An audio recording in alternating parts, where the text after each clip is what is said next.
I was a sophomore at the time and living in an off-campus apartment, about a 10-minute walk from the university. It was my first year not living in the dorms, and I had been genuinely excited about it. My own space, my own kitchen, no resident assistant knocking on doors. I had one roommate, a guy named Marcus, who I had found through a Facebook group for students looking to split rent. We weren't close friends or anything, but we got along fine. He was quiet, kept to himself mostly, paid his half of rent on time. For the first couple months, everything was completely normal. The first thing I noticed that felt slightly off was small enough that I didn't even register it as something to pay attention to at the time. I came home one afternoon after class, and the chair at my desk had been moved, not dramatically, just pulled out slightly like someone had been sitting in it. I figured I had just forgotten to push it back in when I left that morning. I pushed it back in and didn't think about it again. A few days later, I noticed my laptop had been moved. I always left it closed and pushed toward the back left corner of my desk. It was sitting dead center. Again, I told myself I probably moved it without realizing. I do that kind of thing on autopilot sometimes and don't remember doing it. I let it go. What I couldn't let go was what happened maybe 2 weeks after that. I had a class that got canceled last minute, and I came home about 2 hours earlier than I normally would on a Wednesday.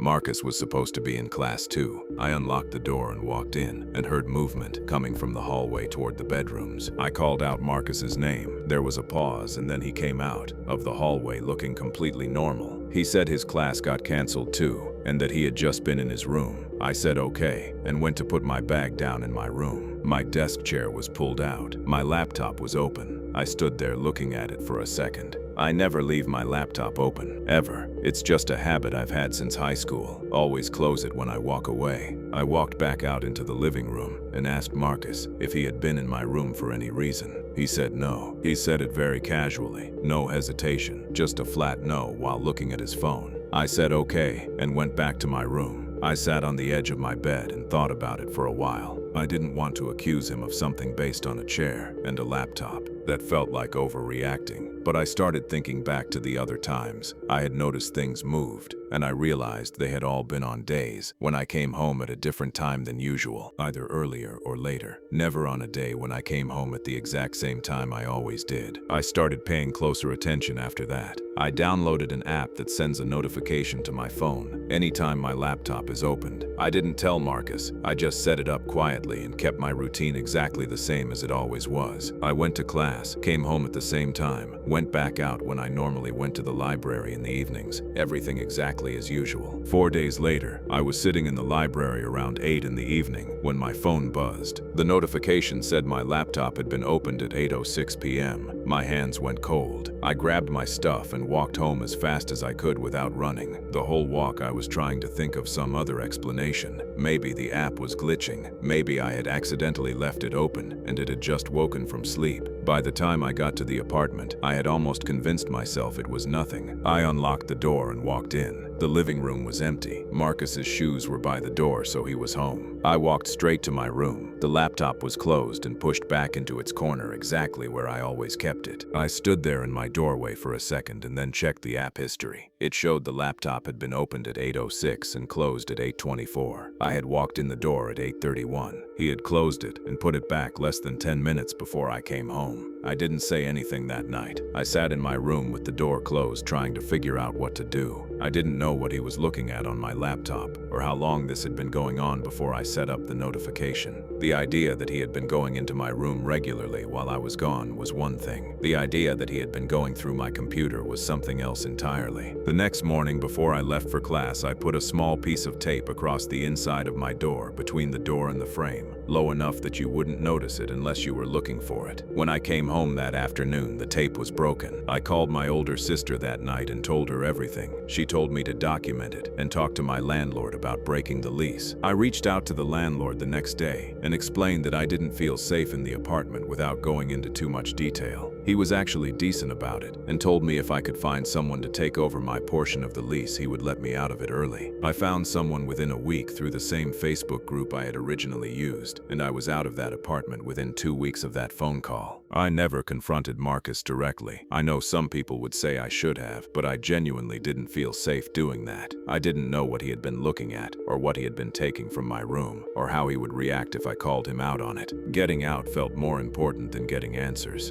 I did file a report with the university's off-campus housing office just to have something on record. I don't know if anything came of it. Nobody ever followed up with me. I just know I moved into a new place, bought a proper lock for my bedroom door, and never left my laptop out again. I still don't know how long it had been going on before I noticed. This was my junior year, and I was taking a night class that got out at 9:45 on Tuesdays and Thursdays. The building it was in was on the far end of campus from my dorm, maybe a 15-minute walk, and at that hour most of that walk was through the quieter parts of campus that didn't see a lot of foot traffic after dark. I had done that walk probably 20 or 30 times over the semester and never had an issue. I had my earbuds in most nights. It was just a walk. One Thursday in November, I came out of class later than usual because I had stayed to ask the professor something. It was probably closer to 10:15 by the time I actually left the building. There were still a few people around outside, students cutting through on their way to other places, but it was noticeably quieter than it usually was at 9:45. I started walking toward the dorm. About 5 minutes into the walk, I passed through an area near the back of the science building, where there's this long path with trees on both sides and only a few lights spaced pretty far apart. I had gone through it plenty of times before. I took my earbuds out when I walked through that part, just out of habit because the low light always made me slightly more alert. Habit from home, I guess. My mom was always on me about being aware of my surroundings. I was maybe halfway through that path when I heard footsteps behind me. That alone wasn't a reason to be concerned. People walked that path all the time. I didn't look back. I just kept walking at my normal pace. The footsteps kept pace with me, still not alarming. Then I slowed down slightly to shift my bag from one shoulder to the other, and the footsteps slowed down at the same time. I told myself that was just a coincidence. Somebody behind me adjusting their own pace for whatever reason. I sped up a little. The footsteps sped up too. I didn't run. I was scared of what might happen if I ran. Instead, I cut off the path early through a small open area that led toward the main quad. It wasn't the most direct route to my dorm, but the main quad was well lit and usually had at least a few people in it, even at that hour. I got to the quad and glanced back for the first time. There was a man behind me maybe 40 feet back. He had come off the path the same way I did. He was wearing a dark hoodie and had his head slightly down, medium build, couldn't see his face clearly. I crossed the quad toward the student center, and when I reached the steps, I looked back again. He was still behind me. Same distance, same pace. I pulled out my phone and opened it like I was checking something, and used the camera reflection in the screen to look behind me without turning around. He was still there, not running, not calling out, not doing anything except following. I went into the student center instead of continuing toward my dorm. It was still open, there were students inside, and there were campus security officers stationed near the main entrance most evenings. I walked in and went straight to the security desk and told the officer on duty that I thought someone was following me. I described the man and what had happened on the path. The officer asked me to sit down and radioed someone outside. I sat in the lobby for about 10 minutes. When the officer came back, he said they had found a man matching the description near the entrance and asked him some questions. He said the man claimed he was just a student walking back to his own dorm and that there was nothing they could hold him on. He asked if I wanted to file a formal report. I said yes. The officer who walked me back to my dorm that night told me they had been getting a few complaints over the past couple of weeks about someone making students uncomfortable on that particular path at night. He said it was nothing confirmed yet, but that I wasn't the first person to describe something similar in that same area, around the same time of night. He said it carefully, like he didn't want to alarm me more than I already was, but it was alarming regardless. I stopped taking that path completely after that. I started leaving class earlier so I could walk with other people, or I called a friend to walk with me if I couldn't avoid the late exit. I became the person who takes the long way around to stay under lights. I became the person who holds their phone ready the whole walk home. I don't think I've walked alone across that part of campus after dark a single time since. It changed the way I moved through that campus at night permanently, and I still had a whole year left of school after that. I think about what would have happened if I hadn't taken my earbuds out when I went through that path. I think about it more than I want to.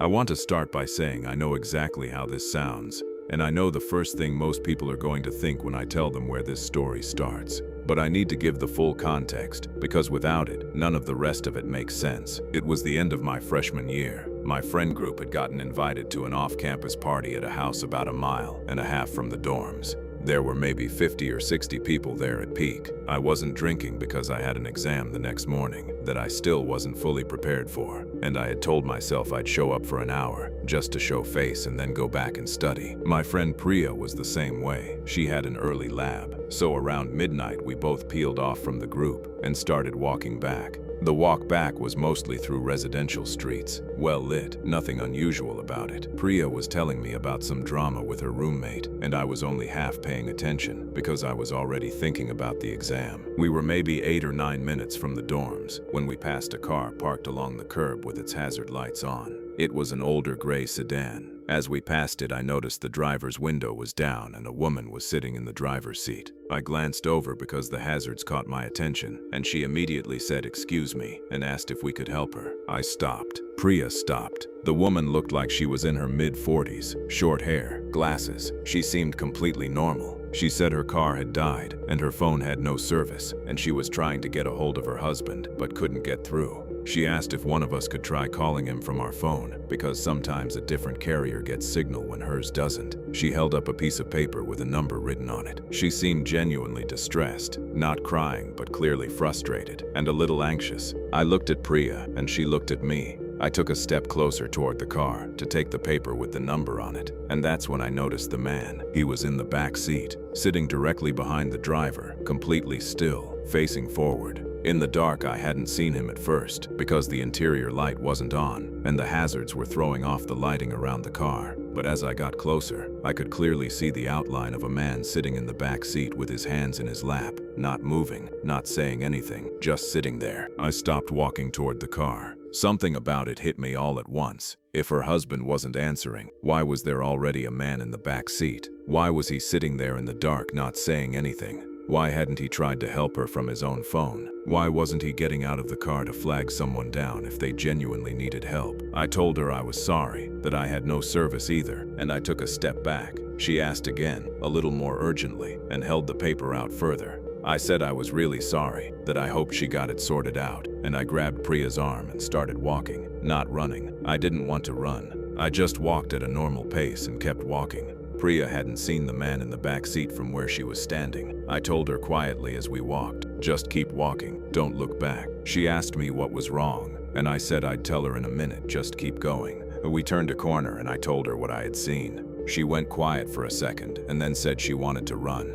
I said, "Let's just get to somewhere with people." We were close enough to campus that within another few minutes we were back on university property, and I felt my whole body sort of decompress all at once. That kind of exhale where you didn't realize how tense you were until the tension breaks. We stood outside the dorms for a few minutes, and I told her everything I had noticed, the man in the back seat, the fact that he hadn't moved or spoken, the way the woman had pushed the number toward me and gotten more urgent when I hesitated. Priya kept saying she couldn't believe she hadn't seen him. I could barely believe it myself because I almost hadn't. I was one step away from taking that paper from her hand. I reported it to campus security that night and told them the location and the car description. The officer I spoke to didn't react the way I expected. He didn't tell me I was overthinking it. He wrote everything down carefully and asked very specific follow-up questions about the man in the back seat and whether the car had moved while we were standing there. He said they would pass it along to the city police and that I had done the right thing by not approaching the vehicle. I don't know what was actually going on in that car.